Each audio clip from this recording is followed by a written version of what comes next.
ఏంటి చందమామనే చూస్తున్నావు? చందమామ చాలా బాగుంది కదా. అలాంటి అందమైన చందమామ త్వరలో మన ఇంటికి వస్తుంది. చిన్ని చిన్ని చందమామే కళ్ళ ముందు చిందులేసే, బుజ్జి బుజ్జి బుట్ట బొమ్మే వేలు పట్టి అడుగులేసే, నీలేత పానం చుట్టూ నా పంచ ప్రాణాలన్నీ మువ్వల్ల మోగేనులే. చిరునవ్వు చూస్తే చాలు చుట్టూరా సంతోషాలు మనసంతా నిండేనులే.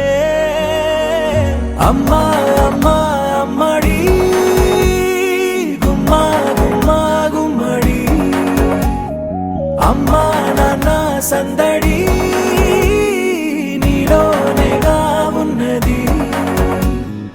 అమ్మా అమ్మా అమ్మడి ముద్దు గుమ్మా గుమ్మా గుమ్మడి, అమ్మా నాన్న సందడి